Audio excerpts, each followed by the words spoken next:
नमस्कार, लक्षवेधीमध्ये आपल्या सगळ्यांचं स्वागत। मी प्रसाद काथे। मनोज जरांगे यांनी अखेरीस सरबत पिऊन आपलं उपोषण मागे घेतलं। हे त्यांचं दुसरं उपोषण होतं आणि या दुसऱ्या उपोषणाला मागे घेत असताना त्यांनी 2 जानेवारी 2024 पर्यंतची मुदत महाराष्ट्रातल्या राज्य सरकारला दिलेली आहे। महाराष्ट्रातल्या सरकारला ही मुदत देताना त्यांनी सरसकट मराठ्यांना सरसकट कुणबी करण्याचं आश्वासन सरकारकडून घेतल्याचा दावा केला। इतकंच नाही तर या संपूर्ण लढाईसाठी राज्य सरकारनं आणखी वेळ काढूपणा करू नये असंही सरकारला बजावलं आहे। मनोज जरांगेंनी सरबत पिऊन काही मिनिटं होतात न होतात तोच मुंबईमध्ये मुख्यमंत्र्यांनी सरसकट प्रकरण निकालीच काढून टाकलं। सरसकट आरक्षणाची कुठलीही मागणी नाही अशा प्रकारची थेट आणि स्पष्ट भूमिका मुख्यमंत्री एकनाथ शिंदे यांनी मांडलेली आहे। प्राप्त स्थितीमध्ये मराठ्यांना सरसकट कुणबी करण्याचा मुद्दा हा महाराष्ट्रभर गाजतोय आणि या मुद्द्याचं वेळोवेळी आम्ही विश्लेषण करत आलेलो आहोत। मराठ्यांना सरसकट कुणबी करता येणार नाही हा न्यायालयीन प्रक्रियेतून अभ्यासपूर्ण काढलेला निष्कर्ष आहे। जरांगेंना याच प्रकारचा तपशील निवृत्त न्यायमूर्तींनी सुद्धा दिलेला आहे, पण तरीही ते आपल्या सरसकट मागणीला सोडायला काही तयार नाहीत। प्राप्त स्थितीमध्ये जरांगेंच्या समोर आत्ताच्या घडीला आपली तब्येत सांभाळणं हे खरं आणि मोठं आव्हान आहे। दुसऱ्या बाजूला मराठ्यांच्या आरक्षणाचा लढा चालू ठेवणं हेही त्यांचं आव्हान आहे आणि ते आव्हान पूर्ण करण्यासाठी 2 जानेवारीपासून मुंबईत बैठा सत्याग्रह करण्याची घोषणा त्यांनी आत्ताच केलेली आहे। एकूणात काय तर पुढचे 2 महिने महाराष्ट्रभर मराठ्यांच्या घराघरांमध्ये कुणबी दाखले शोधण्याची धावपळ सुरू राहील। अर्थात ही धावपळ सुरू राहणं गैर नाही। ज्यांच्याकडे कागदपत्र आहेत त्यांना निश्चितच कुणबी प्रमाणपत्र मिळू शकतं, पण ज्यांच्याकडे कागदपत्र नाहीत अशा मंडळींना सरसकट कुणबी प्रमाणपत्र राज्य शासनाच्या एका आदेशाने देणं ही व्यवहार्य गोष्टही नाही आणि ती गोष्ट न्यायसम्मत सुद्धा नाही। याची मराठा समाजाला जाणीव करून देण्याची गरज आहे। कारण एखादा समाज हा सरकारी आदेशाने मागास ठरू शकत नाही। एखादा समाज मागास ठरण्याच्यासाठी आवश्यक त्या सर्व पातळ्या त्याला पार पाडाव्या लागतात। राज्य मागास आयोगापासून न्यायपालिकेमध्ये टिकणाऱ्या आरक्षणापर्यंतच्या कसोट्या पार पाडल्यावरच मराठे मागास ठरतील। मागास ठरल्याच्या नंतर त्यांना मराठा म्हणून आरक्षण घ्यायचं आहे की कुणबी म्हणून घ्यायचं आहे याची चर्चा सुरू होऊ शकते। पण सरसकट मराठ्यांना सरसकट कुणबी आरक्षण द्या असा आग्रह आत्ताच्या घडीला व्यवहार्य नाही, योग्य नाही, दिशाभूल करणारा आहे हे मराठा समाजाला सांगण्याची गरज आहे। हा तोच मराठा समाज आहे ज्यानं शांततापूर्ण 54 मोर्चे काढून आपली सामाजिक एकजूट दाखवली, विषयाची बांधिलकी दाखवली आणि या आंदोलनाच्या निमित्तानं राज्यभरात आपली भूमिका सुद्धा पोचवली। याच मराठा समाजाला जर समजा आता कुणबी प्रमाणपत्राच्या माध्यमातून कोणी आपल्या मागे बांधू पाहत असेल तर हा संपूर्ण समाजाला एका वेगळ्या वळणावर नेण्याचा प्रयत्न आहे हे सांगायला हवं। कारण सरकारच्या एका आदेशानं सरसकट मराठ्यांना सरसकट कुणबी करून टाका असा आग्रह हाच मुळात विद्वेषाच्या मूळ जन्माचा आग्रह आहे। तो सांभाळायला हवा, त्या वाटेवर न गेलेलं उत्तम। याच्याऐवजी न्यायोचित मार्गाने आरक्षण मागणं, मिळवणं, टिकवणं आणि त्याचा लाभ घेणं हा अत्यंत योग्य मार्ग ठरू शकतो। या स्थितीत सरसकट मराठ्यांना सरसकट कुणबी करा ही कशी सरसकट दिशाभूल आहे ते सांगणं गरजेचं आहे। त्यासाठी आजची चर्चा, आजच्या चर्चेची या पुढची फेरी सुरू करण्यापूर्वी मी विनंतीपूर्वक तमाम मराठा समाजाला सांगू इच्छितो की तुमच्या मागण्यांची विवेचनात्मक चर्चा करणं म्हणजे तुम्हाला विरोध करणं नाही, हे समजून घेणं सुद्धा गरजेचं आहे। आणि लोकशाहीमध्ये संवादही महत्त्वाचा आहे. याच प्रकारच्या चर्चांमधून मागणीतला फोलपणा आणि मागणीतलं तथ्य समोर येत असतं. हे घुसळून केलेलं मंथन आहे, तेही आपण पचवायला शिकलं पाहिजे. आणि एखादा माणूस आपल्या मागणीच्या संदर्भात विश्लेषणाची आणि मंथनाची भूमिका घेत असेल तर तो आपल्या विरोधातला आहे हा समजही मनातून काढून टाकायला हवा.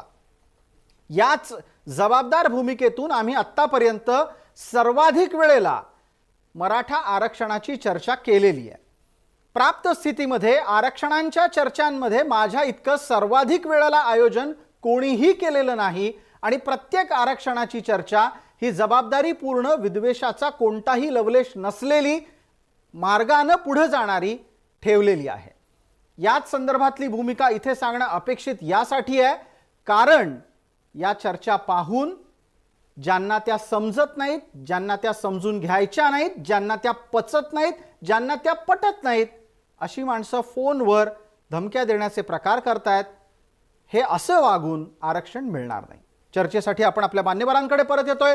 या चर्चेत माझ्यासोबत कोण मान्यवर आहेत त्यांचा मी आपल्याला पटकन परिचय करून देण्यापूर्वी मनोज जरांगे यांनी केलेल्या सरसकट मागणीला मुख्यमंत्र्यांनी काय सरसकट उत्तर दिलंय ते आपण पाहणार आहोत.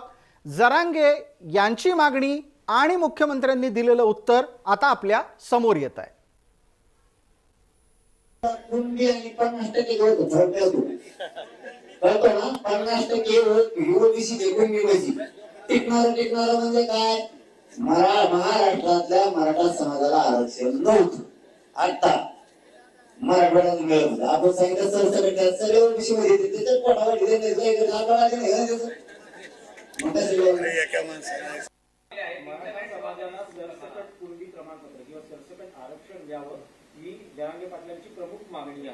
नाही, तुम्ही असं कुठेतरी भरकट होऊ नका. कारण जे आता त्यांनी सांगितलेलं आहे की ज्यांच्या नोंदी आहेत कुणबी त्यांना तुम्ही तात्काळ युद्ध पातळीवर दाखले देण्याचं काम करा आणि या बाबतीमध्ये प्रत्येक जिल्ह्यामध्ये 10 लोक अधिकचे द्या आणि ते हे काम युद्ध पातळी 2 महिन्यामध्ये पूर्ण करा आणि तशा प्रकारचं आश्वासन आमच्या लोकांनी दिलेलं आहे. चर्चेच्यासाठी आपण आपल्यासोबत असलेल्या मान्यवरांचा पटकन परिचय करून देतो. या चर्चेत आपल्यासोबत मराठा समन्वयक अभ्यासक दिलीप पाटील आहेत, आपल्यासोबत संभाजी ब्रिगेडचे नेता प्रवक्ता या नात्यानं शिवानंद भानुसे आहेत आणि जरांगे समर्थक या नात्यानं आपल्यासोबत डॉक्टर चंद्रसेन कोठावळे आहेत. मान्यवरांचं चर्चेमध्ये स्वागत. काँग्रेसचे प्रवक्ता डॉक्टर संजय लाखे पाटील आणि या चर्चेत जरांगेंची भूमिका पहिल्या टप्प्यापासून मांडत असलेले संजय लाखे पाटील या चर्चेत अपेक्षित आहेत. चर्चेत येण्याचं त्यांनी आश्वासन दिलंय. ते किती वेळात माझ्यासमोर चर्चेला येत आहेत याची आपण वाट पाहणार आहोत. आपल्या सर्व मान्यवरांचं चर्चेमध्ये स्वागत. मला पटकन दिलीप पाटील आपल्याला प्रश्न विचारायचा आहे. आता हे जे काही कुणबी सरसकट मराठा हे प्रकरण सुरू झालंय, हे लढ्याला कोणत्या वळणावर नेत आहे? महत्वाचं असं आहे की पहिल्यांदा जरांगे पाटलांनी ज्यावेळी सांगितलं, पहिल्यांदा ज्यावेळी हे आंदोलन चालू झालं त्यावेळी त्यांनी सांगितलेलं की हे जे मराठवाड्यामध्ये निजामाच्या ज्या नोंदी आहेत त्या मिळत नसल्यामुळं मराठवाड्यातल्या लोकांच्यासाठी त्या निजामाच्या नोंदी म्हणून त्या ठिकाणी त्यांना कुणबी प्रमाणपत्र द्यायला पाहिजे. अखंड महाराष्ट्रात बाकीचं जर का मराठवाडा सोडला तर पश्चिम महाराष्ट्र असू दे, कोकण असू दे, खानदेश असू दे, मराठवाडा तुमचं विदर्भ असू दे, सगळीकडे कुणबी सर्टिफिकेट मिळतात. फक्त एकच असं होतं की मराठवाड्यात कुणबी सर्टिफिकेटच मिळत नव्हते कारण नोंदी मिळत नव्हत्या, निजामाने ते नष्ट केलेल्या. त्यावरून ते पहिल्यांदा चालू झालं. त्यानंतर मात्र की एक भूमिका अशी आली की मराठवाड्यातल्या लोकांच्यासाठी सरसकट कुणबी प्रमाणपत्र द्या. एक लक्षात घ्या की कुणबी प्रमाणपत्र द्यायला पाहिजे, मराठवाड्यात द्यायला पाहिजे किंवा अखंड महाराष्ट्रात द्यायला पाहिजे. याच्यावर 2 कायदेशीर बाब अशी आहे की तुम्ही कुणबी प्रमाणपत्र आता जर दिलं, सरकारनं दिलं, तर जे जात पडताळणीमध्ये हे टिकणार नाही, कायदेशीररित्या नाही आहे. ज्यांच्या नोंदी मराठा कुणबी आहेत किंवा कुणबी मराठा आहेत किंवा नुसते कुणबी आहेत त्यांचं निश्चित जात पडताळणीमध्ये बरोबर ठरणार, योग्य ठरणार. आणि जात पडताळणी केल्याशिवाय जी कुठल्याही त्याचा लाभ मिळत नाही. नोकरी असू दे, शिक्षणाचे लाभ मिळत नाहीत. आणि जर का जे बाकीचे ज्यांचे फक्त कुठलेही पुरावे फक्त मराठा म्हणूनच आहेत, त्यांना तुम्ही जर का कुणबी म्हणून दिलं तर जात पडताळणीमध्ये हे टिकणार नाहीत. दिलीप पाटील, आपण हा जो निघत निष्कर्ष नव्हते. काढता आहात आणि जाट पडताळणीच्या अंतर्गत सरसकट मराठ्यांना सरसकट कुणबी करण्याचा शासनादेश टिकणार नाही असं म्हणता आहात, त्यावरचा एकदा प्रतिवाद पटकन आपण डॉक्टर चंद्रसेन कोठावळे यांच्याकडून ऐकणार आहोत. चंद्रसेन कोठावळे, जी गोष्ट दिलीप पाटलांना सांगायची आहे ती गोष्ट तुमच्या नेत्याला लक्षात आली की नाही आली? काते सर नमस्कार. नमस्कार. मराठा आरक्षणाचे जनक महायोद्धा म्हणेन मी त्यांना ही गोष्ट दिलीप पाटलांनी जी सांगितली आहे ती नेमकी फार मर्यादित स्वरूपाची सांगितलेली आहे. आदरणीय जरांगे पाटलांना ही गोष्ट लक्षात आलेली आहे की जे काही प्रमाणपत्र कुणबी म्हणून दिली जाणार आहेत ते शासनाच्या आदेशानुसार दिली जाणार असल्यामुळं आणि त्या प्रमाणपत्राची वैधता कशा प्रकारे करावी या संबंधीची सुद्धा आचारसंहिता संबंधित अधिकाऱ्याला शासनामार्फत दिली जाईल आणि ती शासनामार्फत दिली जात असल्यामुळं संबंधित अधिकाऱ्याला ते कुणबी प्रमाणपत्राची वैधता ही करावी लागेल आणि तशा प्रकारचं जे काही प्रमाणपत्र आहे ते नोकरीसाठी आणि शिक्षणासाठी कायदेशीर प्रमाणे गृहीत धरलं जाईल. कुठल्याही कोठावळे साहेब, फार प्रकारच्या महत्वाचा मुद्दा आहे. कोठावळे साहेब, फार महत्वाचा मुद्दा आपण काढलात. आपण असं म्हणालात की आपल्या लढ्याच्या निमित्तानं राज्य सरकारला सरसकट मराठ्यांना सरसकट कुणबी करण्याचं आवाहन करण्यात आलं. कसं करायचं ते सांगितलं आणि जात पडताळणीमध्ये पण ते टिकलं कसं पाहिजे हेही सांगितलं. एकदा जरा ती प्रक्रिया आम्हाला सांगा, म्हणजे आम्हालाही कळेल की जात पडताळणीत सुद्धा सरसकट मराठ्यांना सरसकट कुणबी करण्याच्या साठीची तुमच्या मनातली प्रक्रिया काय आहे? काथे सर, हे जात पडताळणीचे जे काही नियम आहेत ते ठरवून दिलेले आहेत, परंतु मराठा समाजाच्या निमित्तानं हे जात पडताळणीच्या संदर्भातले नियम जे आहेत ते आपल्याला ते वंशावळीच्या संदर्भातले शिथिल करावे लागतील. त्याचं कारण सांगतो तुम्हाला मी. आपला मराठवाडा प्रदेश हा निजामाच्या अंमलाखाली होता आणि निजामाच्या अंमलाखाली असल्यामुळं कुठल्याही प्रकारचे ते डॉक्युमेंट काही जणांचे सापडतायत, काही जणांचे सापडत नाहीत. मग ज्यांचे सापडतायत ते कुणबी आहेत, पण ज्यांचे सापडत नाहीत ते त्यांचेच नातेवाईक आहेत, जवळचे सगळे सोयरे आहेत, रक्तातले संबंध आहेत, रोटीबेटीचे व्यवहार आहेत. मग एका भावाला जर प्रमाणपत्र मिळत असेल आणि ते कायदेशीर ठरत असेल आणि दुसऱ्या भावाला जर ते प्रमाणपत्र मिळण्यामध्ये अडचण येत असतील तर हे कुठंतरी कायदेशीर अडचण जी आहे ती कायदेशीर अडचणीचं निराकरण सरकारी पातळीवर झालं पाहिजे. आणि हे निराकरण झाल्यानंतर मग संबंधित प्रमाणपत्र इश्यू करणाऱ्या अधिकाऱ्याला किंवा वैधता करणाऱ्या अधिकाऱ्याला या संबंधीचं मार्गदर्शन मिळेल आणि ते जे प्रमाणपत्र आहेत ते युवकांना, मराठा समाजाच्या युवकांना कुणबी प्रमाणपत्राच्या माध्यमातून ओबीसी प्रवर्गातून 50% आतून कायम स्वरूपाचं टिकणारं आरक्षण मिळेल, अशा प्रकारचं माझं मत आहे. डॉक्टर कोठावळेजी, आपण एक खूप मोठा गौप्यस्फोट या चर्चेत केलेला आहे. दिलीप पाटील आणि आपल्याबरोबर असलेल्या शिवानंद भानुसे या दोघांपर्यंत तो पोचला असेल. संजय लाखे पाटील आज चर्चेत का घाबरतायत यायला हेही आपल्याला शोधावं लागेल, आपण ते शोधूच. पण जो सगळ्यात मोठा गौप्यस्फोट आत्ता या चर्चेमध्ये डॉक्टर कोठावळेंनी केला त्या निमित्तानं मी पटकन आधी दिलीप पाटलांना 1 मिनिटाचा वेळ देतो आणि शिवानंद भानुसे आपल्यासाठी सविस्तर चर्चेसाठी त्यानंतर येतो. दिलीप पाटील, ऐकलं, वंशावळीच्या बाबतीतले नियम शिथिल करा असं म्हटलं गेलेलं आहे. व्यवहार्य आहे का हे?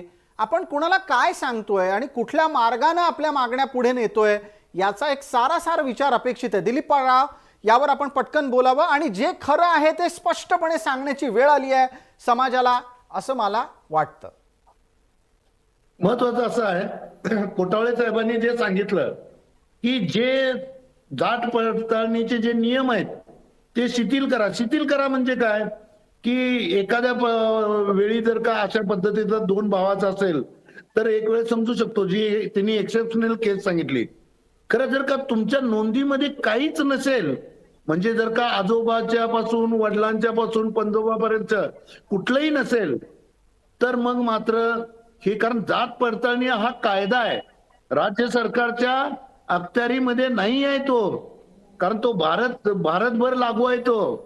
कारण हा आरक्षण ज्यावेळी लागलं त्यावेळीपासूनचा तो कायदा आहे, राज्य सरकारच्या अखत्यारीमध्ये नसल्यामुळं किती नियम शिथिल करणार. आता त्यांनी जे कोठावळेंनी दुसरा जो प्रश्न उपस्थित केला की ज्यांचे नातेसंबंध आहेत, एक लक्षात घ्या, हे नातेसंबंध हा काय पुरावा किंवा हे होऊ शकत नाही ना. बऱ्याच वेळा जर का इंटरकास्ट मॅरेज असेल तर मी जर मराठा आहे आणि दुसरा जर का दुसऱ्या जातीचा आहे तर नातेसंबंध आहे म्हणून त्यांना देखील तुम्ही देणार का, म्हणजे कुणबी सर्टिफिकेट देणार का, किंवा जात पडताळणी त्यांची देखील व्हॅलिड ठरणार का. जात पडताळणी कसं, त्याला व्हॅलिडेशन म्हणतात. व्हॅलिडेशन म्हणजे त्याला व्यवस्थित त्या पद्धतीनं हे केलं नाही तर मग काय सोपं होतं ना. म्हणजे कायदाच आपण जर बाजूला ठेवणार असेल, हे बघा जी आमचं म्हणणं हे काय की जनतेची दिशाभूल व्हायला नको. लोकांना काय वाटतं की आपण जात पडताळणीच्या पलीकडे जाऊ शकू, हे कायदेशीररित्या शक्य आहे का. पटकन जर यावर पश्चिम डॉक्टर कोठावळे मगाशी काही बोलत होते असं दिसलं. कोठावळेंना संधी द्यायचीच आहे. कोठावळेजी एक आठवण करून देतो. शिवानंद भानुसे बराच वेळ झाले चर्चेत, त्यांच्या वेळ सुरू होण्याची वाट पाहतायत, प्रश्नही त्यांच्यासाठी तयार आहेत. आपण जे दिलीप पाटलांच्या मतावर काही प्रदर्शन आपलं करू इच्छित असाल, मतप्रकटन असेल तर कृपया एका मिनिटात करावं. पुढचा प्रश्न माझा शिवानंद भानुसेंसाठी असणार आहे. दिलीप पाटील साहेब, तुम्ही एक लक्षात घ्या, तुम्ही बोलताय ते मला पटतंय, परंतु तुम्ही जे बोलताय ना हे वास्तविक परिस्थितीला धरून बोलत नाहीयेत. कारण तुम्ही जे बोलताय ते एक्सेप्शन केस मध्ये बोलतायत. एक्सेप्शन केस आणि जनरलायझेशन याच्यामध्ये जरा फरक करा तुम्ही. आपण जे बोलतोय ते जनरलायझेशनच्या अनुमिताने बोलतोय. तुम्ही असं सांगितलं की इंटरकास्ट म्हणजे काय जनरलायझेशन आहे का, ते सामान्यीकरण नाही ना. आपण सामान्यीकरणाच्या हिशोबाने या ठिकाणी बोललं पाहिजे. आणि आपण पाहतो मराठवाड्यामध्ये किंवा इतरत्र महाराष्ट्रामध्ये सुद्धा मराठा समाज जो आहे तो इस्ततः पसरलेला आहे आणि डॉक्युमेंट मिळत नाहीत. म्हणजे निजामकालीन त्या काळामध्ये कुठल्याही प्रकारच्या सवलत, कुठल्याही प्रकारचे डॉक्युमेंटेशनचं जतन करण्यात आलेलं नाही. आणि पुन्हा अशिक्षितपणा असल्यामुळे सुद्धा जाती त्या त्या काळामध्ये लावल्या गेलेल्या नाहीत. हे सुद्धा तुम्ही जरा वास्तविक परिस्थिती लक्षात घेतली पाहिजे. आणि मग एखाद्याने जर अशिक्षितपणामुळे जर एखाद्याचं जर खापर पंजोबा किंवा पंजोबा त्यांनी जर जात लावलेली नसेल तर तुम्ही त्याच्यावर अन्याय करणार आहेत का, आणि कोणत्या तत्वानुसार अन्याय करणार आहात. चंद्रसेन कोठावळे जी जी जी जी जी चंद्रसेन कोठावळे जी, अहो एखाद्यानं जात लावली नसेल तरी त्याला कुणबी करा, हा किती अव्यवहार्य विषय आहे. तुम्हाला लक्षात येतंय का, कागदोपत्री एखादा माणूस कुणबी लिहिलेलं नसणारा जर असेल तर त्याला कसं कुणबी करता येणार आहे. डॉक्टर कोठावळे उत्तर द्या याचं. अहो तुम्ही म्हणतात ते मी बरोबर आहे, समजतो, परंतु तुम्ही एक लक्षात घ्या की मी आता उदाहरण दिल्याप्रमाणे जर जात लावली नाही हे साधारण अपवाद परिस्थितीमध्ये असेल, आणि अपवाद परिस्थितीची तुम्ही सकल चर्चा काय म्हणून करताय. अहो सगळ्यांच्या डॉक्युमेंटवर जातीचा उल्लेख असणार आहे, आणि जातीचा उल्लेख असेल तर हे एक्सेप्शन एखाद्याने जात नाही लावली म्हणजे 1% किंवा अर्धा टक्का जर जात लावलेली नाही असं जर एखादं कुटुंब असेल तर तुम्ही त्या कुटुंबाची चर्चा सगळ्या महाराष्ट्रभर करत आहात. बर, आपण याच्यावर शिवानंद भानुसेंपर्यंत आता पोहोचणार आहोत. शिवानंद भानुसेजी, या आत्तापर्यंतच्या चर्चेत विविध टप्पे समोर आले. जो आत्ता कळीचा मुद्दा आहे तो आहे सरसकट मराठ्यांना सरसकट कुणबी करायचा असेल तर ते करता येईल असा दावा आंदोलनकर्त्यांचा आहे. आंदोलनकर्ते असंही म्हणतायत की जात पडताळणीचे नियम शिथिल त्यांच्यासाठी केले गेले पाहिजेत. आंदोलनकर्ते असंही म्हणतायत की या संपूर्ण प्रक्रियेमध्ये एखाद्यानं कुणबी जात लावली नसेल तरीही त्याला कुणबी केलं गेलं पाहिजे. शिवानंद भानुसे, आपण सामाजिक चळवळीतलं व्यक्तिमत्व आहात, दीर्घ काळापासून मराठ्यांच्या चर्चेत, मराठ्यांच्या चळवळीत आहात. अशा प्रकारच्या मागण्या ज्या आत्ता इथे आंदोलनकर्त्यांचे प्रतिनिधी या नात्यानं केल्या गेल्या या व्यवहार्य आहेत का? शिवानंदजी, आपली वेळ सुरू होतीये. सर्वप्रथम सर्वांना जय जिजाऊ. नमस्कार. जय जिजाऊ. महत्वाचा मुद्दा हा आहे की सरसकट कुणबी आणि सरसकट मराठा. सरसकट कुणबी पण नाही सापडत आणि सरसकट मराठा पण नाही सापडत. आणि सरसकट मराठा आणि कुणबी नसणारे सुद्धा काहीही नोंदी नाहीत. शेती, कुणबी किंवा असे काहीतरी वेगळे उल्लेख असणारा मोठा वर्ग आहे. त्यामुळे ह्या कायदेशीर अडचणी असल्यामुळे आता मनोज जरांगे पाटलांनी जी मागणी केली आहे त्यांचा उद्देश प्रामाणिक एकच आहे की मराठा समाजाला आरक्षण मिळालं पाहिजे. या प्रामाणिक उद्देशातून ते मागतायत. परंतु टेक्निकल बाजू, कायदेशीर बाजूवर कुणीच खरं बोलत नाही. म्हणजे विरोधी पक्ष सुद्धा आणि सत्ताधारी सुद्धा आरक्षण कसं मिळू शकतं ते. म्हणून गेल्या 33 वर्षापासून पुरुषोत्तम खेडेकर साहेब मराठा सेवा संघाच्या माध्यमातून, संभाजी ब्रिगेडच्या माध्यमातून आम्ही हे सांगतोय की मराठा समाजाचा मराठा म्हणून किंवा कुणबी म्हणून किंवा तत्सम जात म्हणून ओबीसीत समावेश करा. तो संविधानिक मार्ग आहे त्या 50%. परंतु वारंवार या विषयावर कोणीच बोलत. SC, ST, OBC याशिवाय माझा प्रश्न साधा आहे सर्व कायदे तज्ञांना, सल्लागारांना, घटना तज्ञांना की गेल्या 73 वर्षात घटना निर्मिती झाल्यापासून असं 50%च्या वर कुठला प्रवर्ग 2 आरक्षण दिलं गेलं आणि ते टिकलंय असं एकही उदाहरण नाही. आम्हाला टिकणारं द्यायचंय. टिकणारं आरक्षण द्यायचं असेल तर ते 50%च्या आत मराठा म्हणूनच द्यावं लागेल किंवा कुणबी म्हणूनच द्यावं लागेल किंवा मराठा कुणबी, कुणबी मराठा म्हणूनच द्यावं लागेल. परंतु टेक्निकल अडचणी जर येत असतील तर मराठा जात ही वारंवार मागास ठरलेली आहे. अगदी खत्री आयोगानं मराठा समाजाला मागास ठरवलेलं आहे. बापट आयोगानं मराठा समाजाला मागास ठरवलेला आहे. राणे समितीनं आणि गायकवाड आयोगानं सुद्धा मागास ठरवलेला आहे. त्यामुळे मराठा समाजाचा मराठा म्हणून सरसकट ओबीसीत आहे त्या 50%त समावेश करणे, कारण तो मराठा समाजाचा संविधानिक आणि घटनादत्त अधिकार आहे. आणि त्यासाठीची जी प्रक्रिया आहे, काथे साहेब आता सातत्यानं सांगितलं जातं की गायकवाड आयोगात जो फेटाळला गेला ही अफवा आहे, हे चूक आहे. सुप्रीम कोर्टाच्या ऑर्डरमध्ये तसं काहीही नाही. सर्व कायदे तज्ञांनी एकदा ऑर्डर वाचावी. त्याच्यामध्ये 3 गोष्टी आहेत काथे साहेब. त्या 3 गोष्टी अशा आहेत. पहिली गोष्ट ही आहे की 50%च्या वरचे अधिकार राज्य सरकारला नाहीत. दुसरी गोष्ट जे 12 आणि 13% आरक्षण झालेलं होतं, 30% समाज आहे, 17 आणि 18% प्रतिनिधित्व मिळालेलं आहे. त्यामुळे 12 आणि 13% नोकरी आणि शिक्षणात ते आरक्षण दिलेलं होतं. ते त्याची टक्केवारी सुप्रीम कोर्टानं 50%त काढली. त्यामुळे झालं असं की 17 दोन्ही 34 आणि 18 दोन्ही 36 म्हणजे 30% समाजाला 34 आणि 36% प्रतिनिधित्व. आणि तिसरा मुद्दा हा आहे की एक्स्ट्रा ऑर्डिनरी सर्कमस्टन्सेस ज्याला म्हणतात की एखादा गावकुसाबाहेरचा समाज वगैरे. मुद्दा असा आहे की आपण SC, ST आरक्षण मागतच नाहीये, ते ओबीसीत मागतो. त्यामुळे फॉरवर्ड क्लास हे त्या अर्थानं म्हटलेलं आहे, ते ओबीसीला पात्र नाही या अर्थानं नाही म्हटलेलं. आणि दुसरी गोष्ट, जर आता संविधानिक मार्गाचा विचार आपण करतो, 2 महिने जरांगे पाटलांनी दिलेले आहेत आणि तिथे गायकवाड साहेब जर होते, निरगुडकर आयोग सध्या अस्तित्वात आहे, तर गायकवाड आयोगातील त्रुटी निरगुडकर आयोगामार्फत 2 महिन्यात दूर करता येतील, काही सर्वेक्षण करता येईल आणि मराठा समाजाचा आहे त्या 50%त ओबीसीत सरसकट समावेश करता येईल. मला एका गोष्टीचा खुलासा मग आपण शिवानंद भानुसे करावा. दिलीप पाटलांच्यासाठी माझा पुढचा प्रश्न त्याच्यानंतर असणार आहे. शिवानंद भानुसे, आपण असं म्हणता की आरक्षण मिळू शकतं. माझा प्रश्न असा आहे, मराठ्यांना मराठा म्हणून आरक्षण हवंय का मराठ्यांना कुणबी म्हणून आरक्षण हवंय? मराठा समाज मराठा म्हणूनच मागास ठरलेला आहे. कारण आहे त्या 50%त मराठा समाजाची जागा आहे त्या 32%तच आहे. काथे साहेब, साधी मी टक्केवारी आपल्याला सांगतो की लोकसंख्येच्या तुलनेत ओबीसीला 50% आरक्षण असतं आणि ST, STला 100% आरक्षण असतं.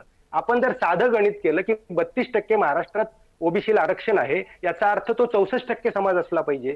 ते 64%, 20% SC, ST म्हणजे झाले 84%, 18% मुस्लिम, 102%, 4% ब्राह्मण, 106%, 5% इतर धर्मी, 111%. मराठा कुठे आहे? 30%, म्हणजे तो 141%. टक्केवारी तर पुढे जाणार नाहीये.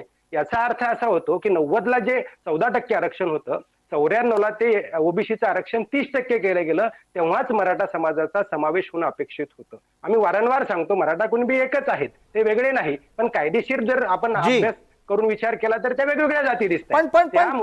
पण शिवानंदजी, एक मिनिट, याच्यातला जो आत्ताचा कळीचा मुद्दा बनतोय की ज्यांच्याकडे कुणबी नोंदी नाहीत त्यांनाही कुणबी करा, ज्यांच्याकडे कुणबी नोंदी आहेत त्यांच्या कुणबी नोंदी तर मिळूनच जातील, त्यांना अडचण काही येणार नाही, ज्यांच्या नाहीत त्यांनाही करा.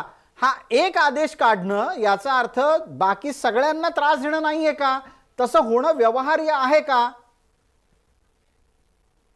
नाही, ज्याच्या नोंदी आहेत, जात पडताळणीच्या निकषात बसेल त्यांना तर मिळणारच आहे. त्यासाठी शिंदे समिती कामच करते आहे. 13,500 झाले, अनेक मिळतील, 25-30 हजार मिळतील, त्याच्यावरून 20, 25, 30 लाखापर्यंत मिळतील, पण 100% मिळतील की नाही सांगता येत नाही. पण 50%च्या पुढे गेल्यानंतर तसा निर्णय सरकार किंवा कायदेशीररित्या आपल्याला घेता पण येऊ शकतो. परंतु अजून त्या पद्धतीनं डायरेक्ट मराठा म्हणून कुणबी अशा पद्धतीनं जात पडताळणीच्या निकषात ते बसणार नाही. हे स्पष्ट आहे, कायदेशीर आहे. हे खरं कुणीतरी बोललं पाहिजे, सांगितलं पाहिजे. त्यासाठी संविधानिक मार्ग आहे की मराठा समाजाचा मराठा म्हणून आहे त्या ओबीसीत 50% समावेश करण्याची प्रक्रिया ही या 2 महिन्यात कंप्लीट करता येते. जो निर्गुणकन आयोग आहे त्याच्यात 2-3 सदस्याची गरज आहे, ते नेमावेत, त्यांना मॅन पॉवर मनी पॉवर द्यावा, त्यांनी ते आयोग अपडेट करावा, सर्वेक्षण करावं आणि मराठा समाजाचा आहे त्या 50% ओबीसीत समावेश करावा. हे संविधानिक आहे आणि मराठा समाजाचा तो आता घटनादत्त आता आपल्याला पटकन आपल्याला दिलीप पाटील यांच्यापर्यंत पोहोचायचं आहे. दिलीप पाटील, चर्चेतला हा एक टप्पा आपण पूर्ण केलेला आहे. तुम्ही असाल, शिवानंद भानुसीजी असतील, या दोघांनी त्यांची मतं अत्यंत स्पष्टपणे मांडली आहेत की हे सरसकट मराठ्यांना सरसकट कुणबी करा, हे काही होणे नाही, हे शक्य नाही, हे व्यवहार्य नाही. या निमित्तानं एक आणखी पुढचा टप्पा येतो की मग हे सरसकट मराठ्यांना सरसकट कुणबी करायचं खूळ जन्माला कुठून आलं? दिलीप पाटील, एक लक्षात घ्या की ज्यावेळी पहिल्यांदा म्हणजे ज्यावेळी आंदोलन चालू झालं त्यावेळी नोंदी नव्हत्या. म्हणजे जे काही कुणबीचे ज्या नोंदी आहेत निजामाच्या नोंदी नव्हत्या. मग निजामाच्या नोंदी नव्हत्यानंतर ते निजामाच्या नोंदी ज्यावेळी मिळायला लागल्या त्यानंतर काय झालं की त्यानंतर जे मराठा जे आहेत, मराठवाड्यातले मराठा म्हणतोय, कुणबी मराठवाड्यातले ते वेगळे बाजूला सोडा, की मराठवाड्यातले मराठे आहेत, मग त्यांच्यासाठी काय करायला पाहिजे. त्यावेळी काही लोकांचं असं डोक्यात आलं की सरसकट सगळ्यांनाच कुणबी करा म्हणजे आरक्षण संपतंय. खरं तसं नाही आहे ते. एक लक्षात घ्या, पहिल्यांदा मराठवाड्यापुरतं जर विचार केलं तरी देखील जर का तुमच्या नोंदी नसणं हे काही हे नाही आहे, कारण निजामानं त्या नोंदी काढल्या, हे सगळं काढलं, बरोबर आहे. भानुशी साहेब परफेक्ट म्हणले की मराठा समाजाला मराठा म्हणून जे पूर्वीचं जे आरक्षण होतं त्यातला फरक एक लक्षात घ्या. जे 50%च्या बाहेर होतं तो फक्त जो बेकायदेशीर कोर्टानं ठरवला म्हणून जे 50%च्या आत आणणे. 50%च्या आत आणलं की मराठा म्हणून राहतो, कुणबी म्हणून राहतो, कुणबी मराठा तोच राहतो, मराठा कुणबी तोच राहतो. म्हणजे हे जात पडताळणीला किंवा पुढच्या कायदेशीर याला ते टिकणार. दुसरं लक्षात घ्या महत्वाचं की आपण मराठा जर इतिहास जर बघितला, जर अशा पद्धतीचं जर का चुकीच्या पद्धतीने बेकायदेशीर आपण जर का गेलो तर निश्चितपणे कोर्टात सदावर्ती सारखं कोण तर पटकन जाणार आणि स्टे बसणार आणि समाजाला जी. दिलीपराव बोलता बोलता आपला आवाज अचानक गेलाय. इंटरनेटचा काही अडचण प्रॉब्लेम दिसतोय, पण त्याचबरोबर आपल्या सगळ्यांना याची आठवण एक छोटीशी करून देतो. चर्चेला वेळेची मर्यादा आहे, एक छोटी विश्रांती घेणं गरजेचं आहे. हे सगळे मान्यवर आपल्या सोबत असतील आणि संजय लाखे पाटील चर्चेत येतीलच अशी अपेक्षा आहे. आपण त्यांची वाट जरूर पाहतो आहोत. या चर्चेत एक छोटी विश्रांती घेतोय आणि पटकन पुढच्या विषयासाठी या सर्व मान्यवरांच्या सह परत येतोय.